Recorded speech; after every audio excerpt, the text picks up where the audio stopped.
Today on Rooted and Reformed, we discuss the roots of Christmas and whether it's pagan or not, if Christians should celebrate that, and the issue of Santa Claus. Starting all this is whether Christmas is pagan or not. So some people tie it to Saturnalia. Yeah.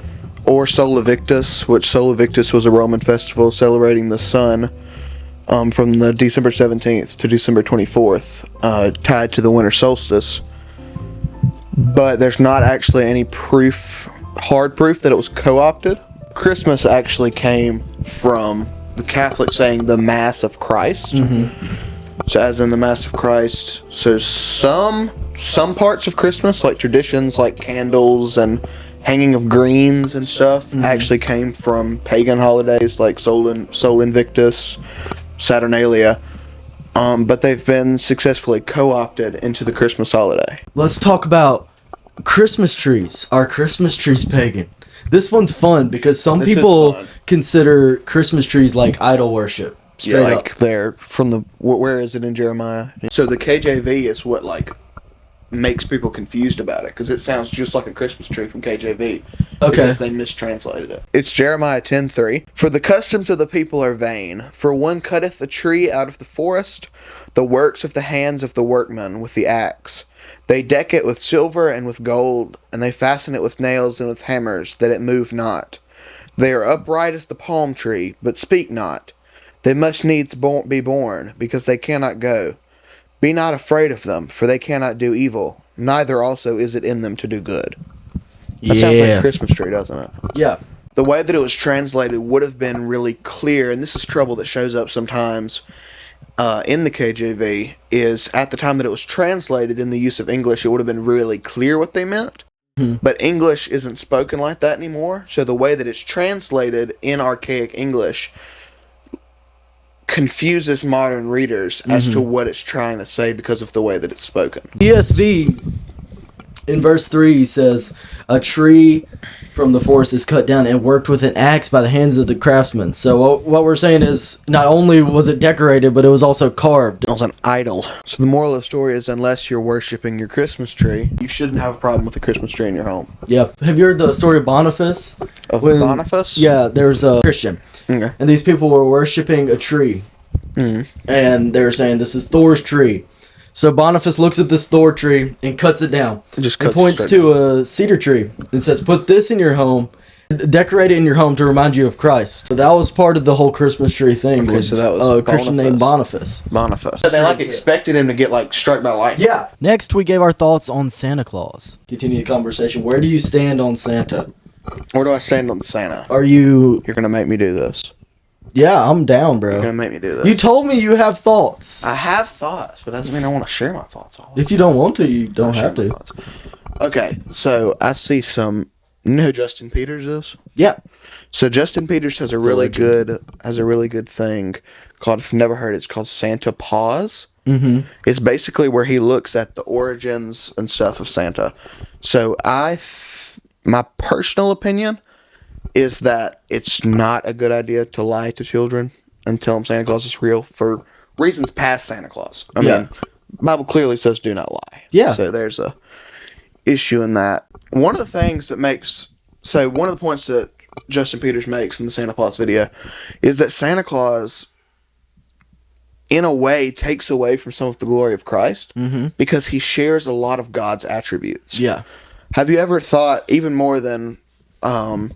So Santa is omniscient. He sees you when you're sleeping. He knows when you're awake. In a way, he's omnipotent. Yeah. Because there's no way he can make those many rounds if he wasn't. Yeah.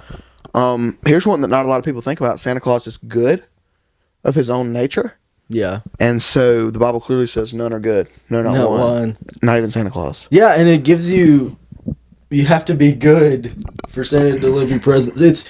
It's I don't know. It's like I get works-based salvation vibes. Like if you want good things, you have to be good, and that comes with the assumption that children can do good. Yeah, can do good. Yeah.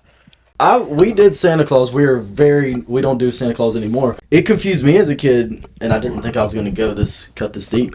But I've had a little crisis. I was like, you tell us Jesus is real. You're right. And you told us Santa was real. Like, what is real and what's not? And so... You have no idea how many stories I've heard from people who say because their parents told them that Santa was real, that it threw them into... I mean, I know of people who went into full-on, like, spinning off the drill end, like, went apostate. Yeah. Because their parents told them that Santa Claus was real, and they told them that God was real. And I mean, obviously God is real, but because Santa is portrayed so much like God, when their parents told them that they had lied to them, it sent them apostate. Yeah. And they completely walked away from the church because they said, why should I believe that something that is shares so many of the attributes of God and Santa, if my parents told me he was real and he's not, then what should make me believe God was real? Yeah. That's a big issue that I see. And that's where Christmas can be pagan. That's where Christmas can be because pagan. Can you make it? How many kids are worshiping Santa? I've wrestled with this because Santa is fun. I mean, he's a fun legend. Yeah, and it's fun to believe in that as a kid. But would you rather have fun? I mean, would you ever want to risk your kid becoming an atheist because of lies you've told them? What's more important? Think about it sincerely.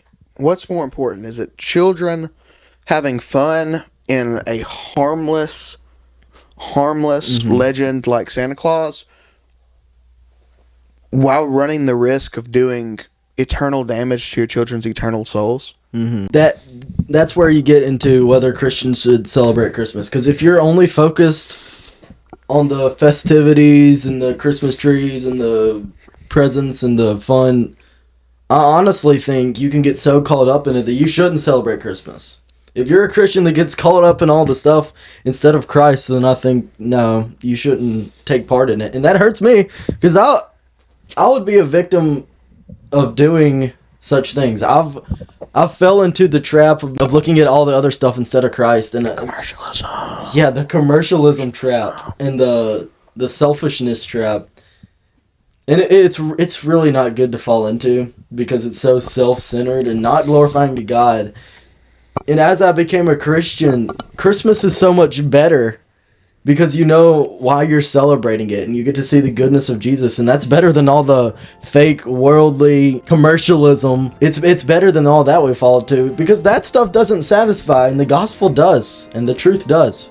Nothing else does. Thanks for listening to this episode of Rooted and Reformed. If you want to see more episodes, you can find us on Apple Podcasts, Spotify Podcasts, and YouTube. If you enjoyed us, rate 5 stars or leave a like, and if you didn't, do the opposite. And we'll see you on the next episode of Rooted and Reformed.